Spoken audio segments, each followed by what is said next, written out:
Welcome to Purple Heart Radio, the voice of the veteran.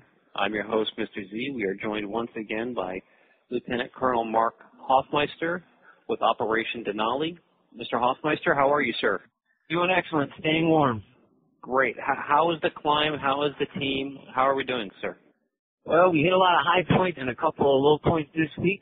I'll run down some quick high points that we accomplished so far this week. During the week, we completed our move to camp at 14,000 feet, and we spent 5 days down there acclimating, getting ourselves used to the altitude. During that time, we took a walk to a place called the Edge of the World, because it truly looks that way. You can look off, and it drops off forever. We did some ice climbing. We conquered the fixed lines in the head wall, which brought us up to 16,200 feet, one of the major obstacles that we were pursuing. We have since moved up to 17,200 feet, where we now sit, resting, and preparing for a summit bid. So are you still at this point in time on schedule or slightly ahead of schedule? We are pretty much exactly on schedule. According to our plan, our first target day for summit attempts would be the 15th of June, so if the weather allows it, that would be tomorrow. However, the team is not fully intact any longer. The altitude has taken its effect on some of our climbers, and we've had to make a few hard decisions. While we were down at 14 camp, John Cunaholm developed some signs of pre-HAPE, high-altitude pulmonary edema, enough so to warrant concern that if we brought him up higher, that he would become an altitude victim. So with the doctor's recommendation, the team agreed, and he descended yesterday, or began a descent yesterday. However, he did achieve a high point of 16,200 feet, and during that time he set an incredible example for his fellow wounded and his amputees and fellow amputees. One of the big concerns we had was the fixed lines for him, because it requires the manipulation of a mechanical ascender and the passing of knots on a fixed line at a very precarious and exposed angle. And he did it exceptionally well. So we are really proud of what he did and all the contributions he's made to the team. We also had a bit of a rough day yesterday. We made a pretty heavy move when we came up here to the 17 camp. It's about 3,200 feet about 3,000 feet of elevation gain over 1.75 miles, up the fixed lines and up some technical sections. And during that time, Matt Nyman, who earlier had not exhibited any real issues with altitude, started demonstrating some pretty significant issues. Earlier, at 16,000 feet, his oxygen saturation was pretty much normal with everyone else's in the high 70s. And as we continued climbing yesterday, it degraded quickly. So that by the time we actually made it to high camp, he dropped down as low as 57%, which is very low. And then within a few more hours at camp, he dropped down to 50%, which really raised a significant alarm. Although he had no fluid or anything in his lungs, which is an indicator of pulmonary edema, he had pretty much all the signs of severe acute mountain sickness. And we had him on oxygen all night, and came to the decision to get him down to 14 camp and a little more oxygen.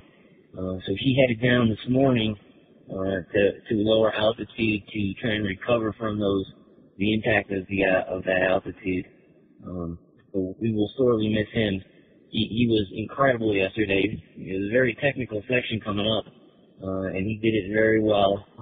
Set an incredible example. In fact, we passed a few teams on some of the very steep sections, which we like to do personally.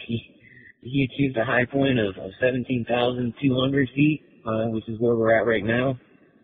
It's a very frustrating thing, I know personally, for both John and Matt, and also to the team. But the impact of altitude is something that few of us can predict. And, their performance was exemplary, and we're both, all of us are very proud of what they achieved during the climb. And we know they still have the fire in their heart to continue the climb, and we'll do so in the future. And that's truly what Operation Denali is about. So we believe that they have met several of the goals, the most important goals of our climb. Well, certainly, sir. What those two gentlemen have done is is still an incredible achievement, and still certainly considerably more than even an above-average person can do. Would I be correct, and forgive me if I miss anyone, to assume that right now then the team consists of you, sir, your wife, and Dave Shabib? And Bob Haynes, yes. And Bob Haynes, excuse me, yes. So the amazing thing to me is that these two gentlemen, although not being able to continue, it's not in any way, or it doesn't sound like it's in any way due to their combat injury or their prosthetics. It was simply due to issues that come from mountain climbing and the altitude. Is that correct? That is absolutely correct. It was not their wounds that forced them to descend. It was altitude, something that, could happen to any one of us tomorrow. You just can't predict how your body will physiologically respond to that reduction in available oxygen. And I believe, for all the other amputees and wounded warriors who hear this, that in itself speaks volumes of what Operation Denali, as you mentioned, is truly all about.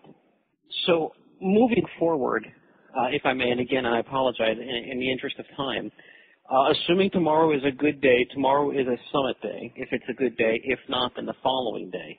Any special plans for when you reach the summit, sir? Absolutely. We have a young specialist that needs to be re-enlisted on the summit. So we will re-enlist Dave Shabib up on the summit there and take a few pictures and display the flag for the Military Order of the Purple Heart Service Foundation, those who enabled us to get to the mountain. And probably one of the key goals is do it quickly, stay warm, and then get down. Well, on a personal note and a note from inside of the Purple Heart Service Foundation, everything that you, sir, are doing is greatly recognized. It's a high topic of conversation amongst many people. Through my work with the Purple Heart Service Foundation, I've had frequent conversations with members of Congress and high-ranking members within the Department of Veterans Affairs, and I've even noticed them talking about it, obviously along with Governor Palin's camp and Senator Begich. So what you have done, the team as a whole, is truly, truly incredible and inspirational. And we certainly wish you the absolute greatest of success, reaching the summit quickly, safely, getting your pictures, and making your downward descent as effectively and safely as possible. Before we sign off here, is there any message you, sir, would like to send out all the veterans and civilians listening to this broadcast? It's incredible to watch the types of people that we meet as we climb. And I find it uplifting because you see the young and the old out here pursuing their dreams. You see those with disabilities pursuing their dreams. And, that's the biggest message to take away, that if this is something that you dream about or is a desire, make it a reality. People often ask why you climb. Well, you don't really have to answer them. You just have to get them up on a mountain and they'll understand. It's an incredible experience that I truly hope that everyone at some point in their lives can share their equivalent to climbing Denali. Sir, thank you so much for doing this. It is a truly uplifting thing. Everything that you've done, everything that your entire team has done with Mr. Conahoe and Mr. Nyman as well. We're extremely proud of them. And as I mentioned, the fact that the altitude is really the issue that was stopping them from moving forward and not their injury, it shows nothing but the highest degree of success. I know that you and the remaining group still have a little bit to do. I know it's a very tough thing, but you're doing a fantastic job. We're extremely proud. And I just can't wait to speak with you once you've returned. So thank you so much for everything you've done. From the Purple Heart Service Foundation on, we're extremely proud to be able to say we're veterans as well. And thank you for everything you've done. Thank you, sir, and look forward to talking to you soon after we summit.